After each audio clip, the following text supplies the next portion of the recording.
So this year in August, I was in Germany for this competition that my team was part of. We were building our own hydrogen-powered RC car, and we took it to Germany for a 6-hour-long endurance race. We'd worked very hard. We'd assembled a team of 14 people, raised close to $15,000.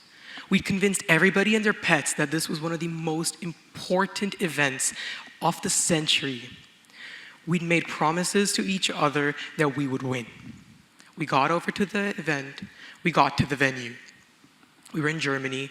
We'd spent nearly 18 hours getting there and another 18 making the car. Once we got there, we were at the track and we pushed our car away for its first lap. It was disastrous. It was probably the worst lap that any team had there. Later, we spoke to more teams, we gathered data, we gathered what we were doing wrong, how we could improve, and how we could make it better. It might have improved our odds a bit, but not a lot. We were the underdog team going into that race. And to our surprise and everybody there, we won the Energy Award. We won the most efficient car and completed 600 laps in 6 hours, which was amazing for a first-year team. We won and we were ecstatic for maybe about 5 minutes. After that, the winner's high faded and we were back to normal. We were back in a trains coming back to Dubai. 18 hours ahead of us, 18 hours to reflect.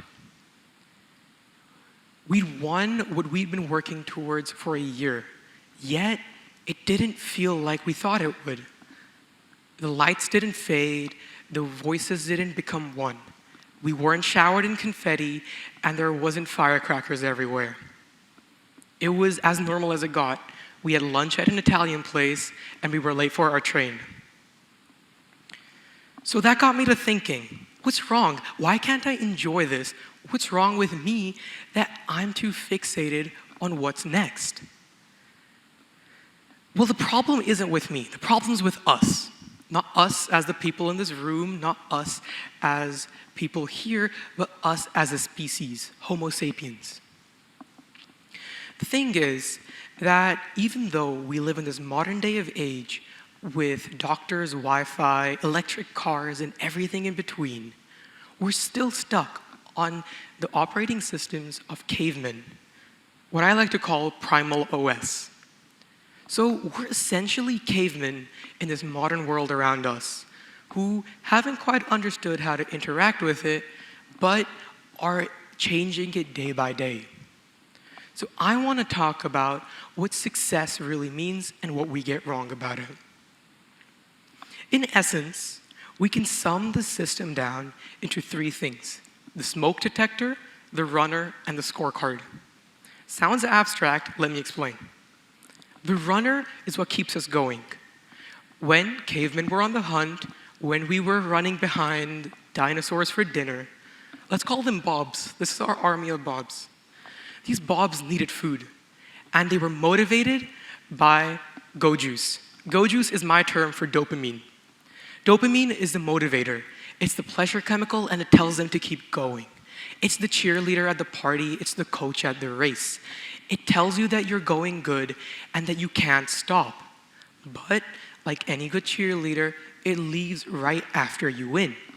Right after the bobs get their dinner and they're ecstatic, and when they start cooking it, the dopamine fades away. It needed to, because back in 2000 BC, we needed to get back to our placid levels, look forward to the next thing, and go out to hunt again.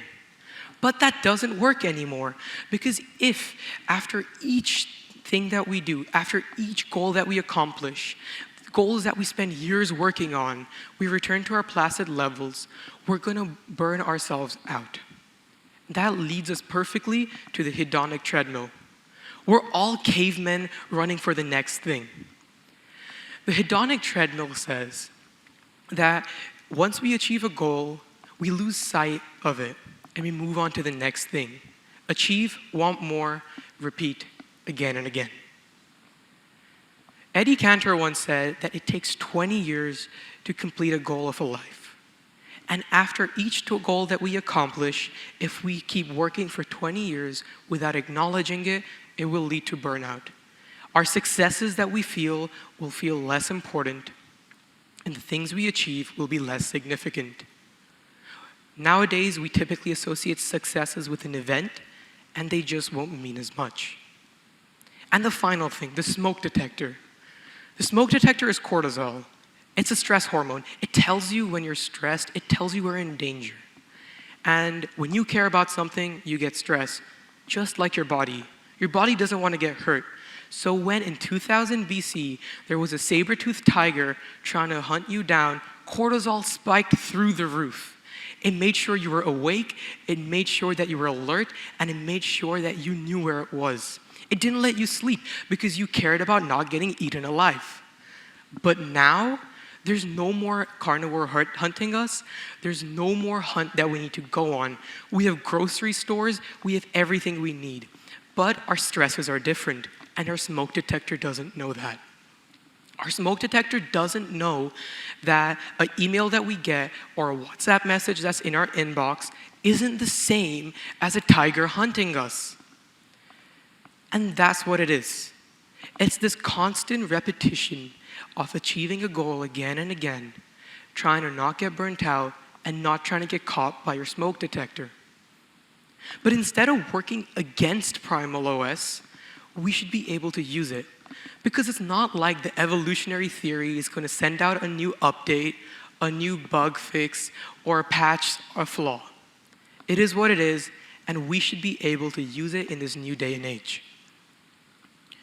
So first thing we can do is install predetermined code.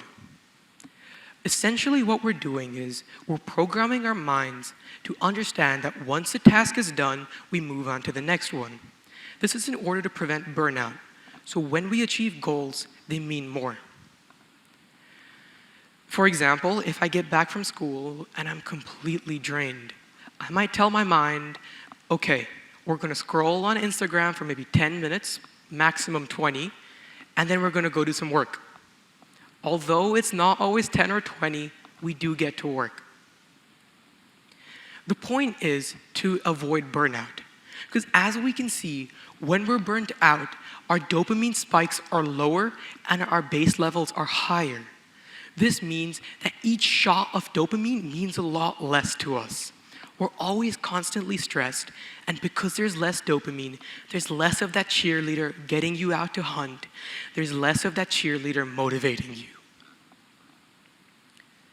Second thing we can do is break our goals down. Now this works on two things. A, it helps us understand where we're going and how to get there. It gives us a roadmap. Right here, Bob's trying to climb a straight hill. He's got nothing to help him, and he has one goal, getting to the top. Bob's going to stress himself out because he doesn't know how far he is. Bob's constantly looking for the next foothold. Bob doesn't have a roadmap, and Bob's struggling.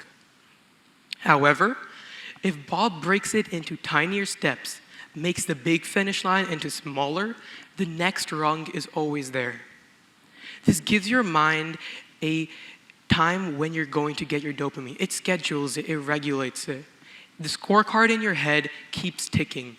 It doesn't wait 20 years for your goal, but rather every day when you do one thing to get you closer, it ticks. This is the equivalent of me saying that in 6 months, I'm going to build a car. Or me saying that every day I'm going to work on an aspect. May that be getting new wheels, duct taping it all together, or charging the batteries. What you're doing here is you're calibrating from your likes to your wants by celebrating your wins. That brings me to the most important part. You have to celebrate your wins.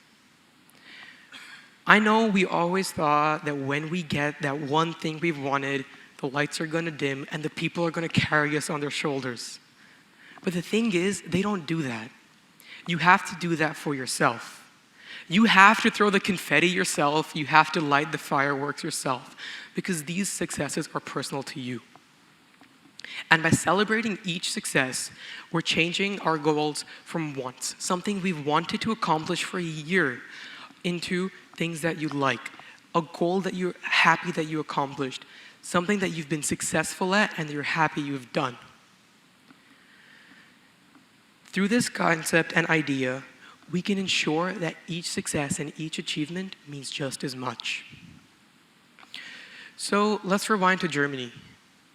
Instead of grabbing a lunch at a generic place with a trophy yay big, we should have taken time to celebrate each moment, broken our car down into smaller steps so we didn't burn ourselves out.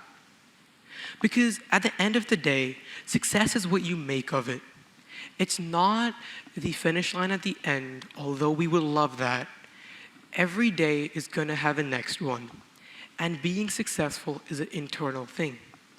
It's about you being content with your achievements and the things you've accomplished. It's about having the motivation to go out into the next day. It's about celebrating the smaller wins so you're happy when you get the big one. So the takeaway that I would love for us to have today is not that we're trying to delete iOS Primal. Rather, we're building on it.